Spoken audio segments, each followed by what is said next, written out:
Well, good morning. Yes, it's me, Kenny Polcari, and today's Tuesday, April 29, 2025. We got just 2 days left of this month in April. And here are the things you need to know to get your day started. Well, markets are continuing to digest the news and then respond accordingly. We got 50 more companies that are going to report their earnings today. Some already have, right? We got tech that's on the docket later in the week. It's sure to be interesting. Eco data is going to continue to light up the tape starting tomorrow when we get the PCE and the ADP report.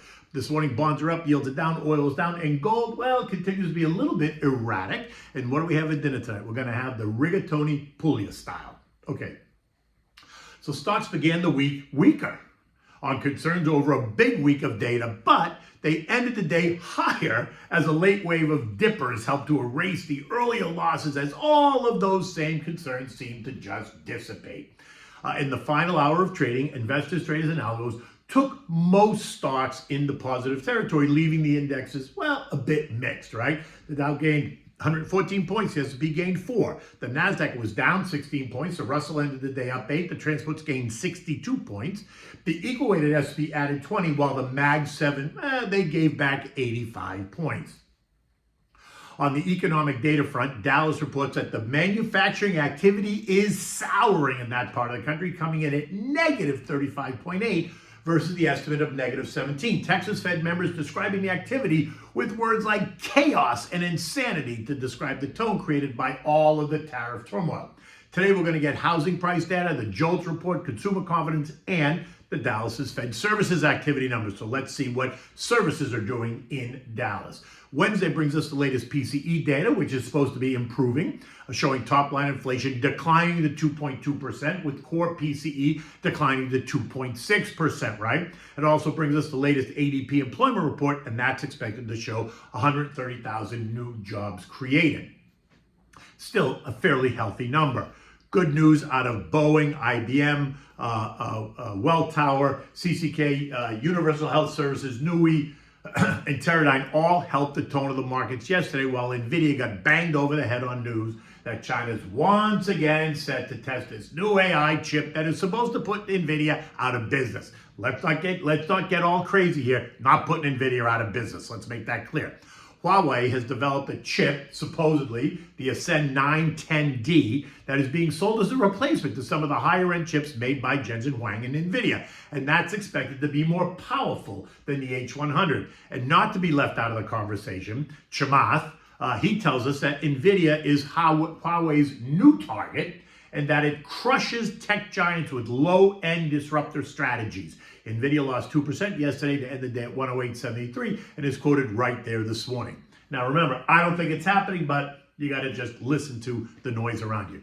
Today's going to bring us 40 more names. That includes Coke, UPS, General Motors, Tenon Healthcare, Philip Morris, Glassworks, Regeneron, Royal Caribbean, JetBlue, Honeywell, Pfizer, PayPal, right? These companies represent non-alcoholic beverages, courier services, autos, healthcare facilities, tobacco, communications equipment, biotech, recreational vehicles, integrated electric utilities, cruise lines, airlines, diversified industrials, large pharma, and consumer finance. After the bell, look for Visa, PPG, BXP, Starbucks, Snap. And they represent financial services, specialty chemicals, office reach, restaurants, internet media and services, and renewable energy. Coke, they just reported they topped the estimates and kept their full year guidance, saying that they expect minimal tariff disruption. GM, on the other hand, they beat, but they're reassessing their full year guidance by suspending it amid the tariff arguments, and they put their buyback on hold. They set a freeze, I'm just saying a hold. Coke is quoted up 0.6, while GM is quoted down 3%. Now, this is also a big week for tech, right?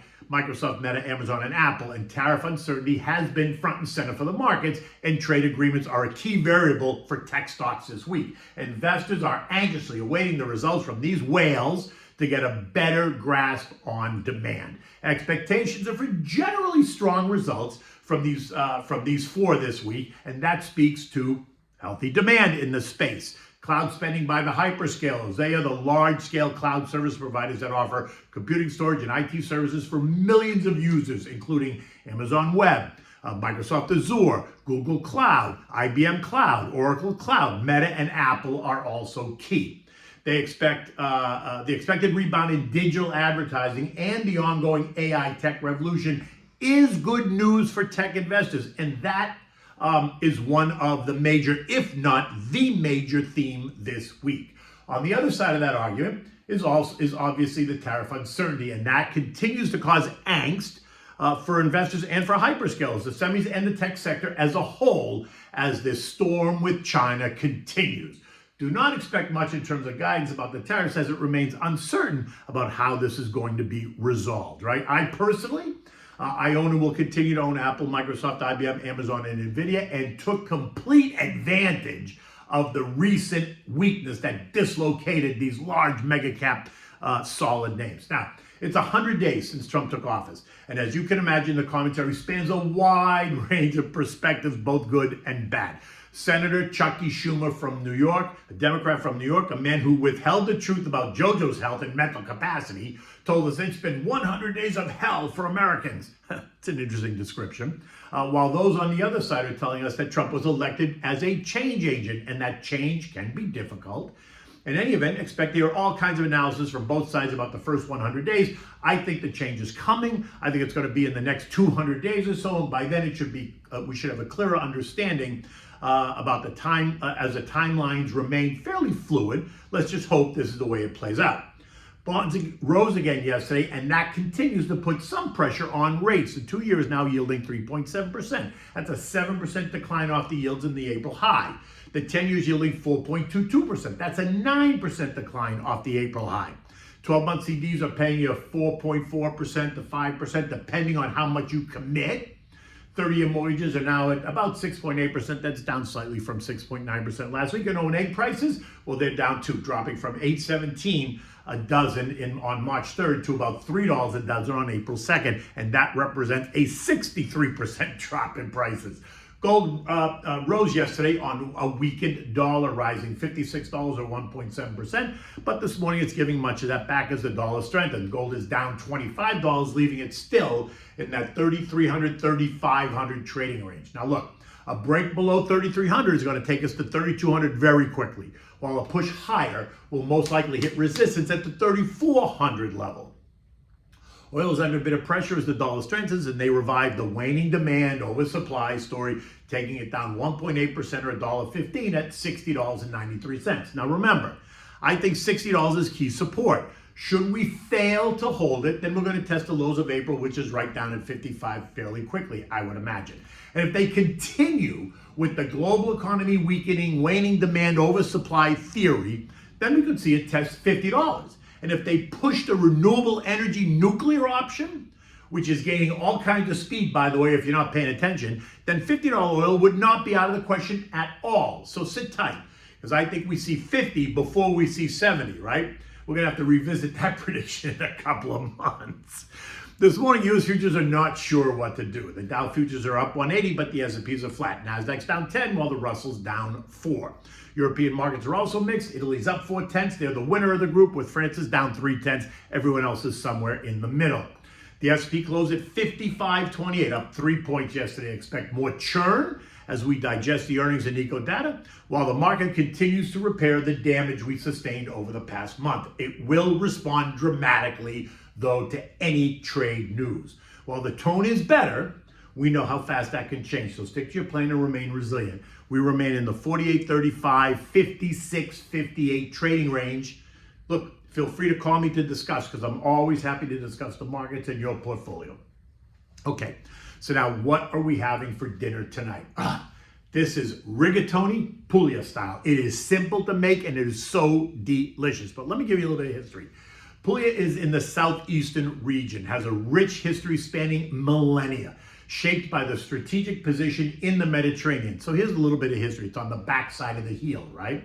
Around the 8th century BCE, the Messapian, or the Greek-related people, settled in southern Puglia, establishing cities like Otranto and Manduria. They resisted Greek colonization, but they did absorb the Hellenic type of culture. By the 3rd century BCE, Rome conquered the region, integrating Puglia into the Roman Republic. Roman roads like the Via Appia and ports like Brindisi boosted trade and connectivity to the rest of the world. Under Rome, Puglia flourished as a grain-producing region, with cities like Bari and Lecce thriving.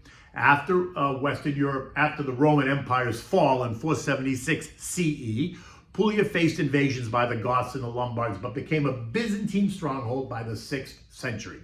The Byzantines fortified coastal cities, and Greek influence persisted in both the language and religion.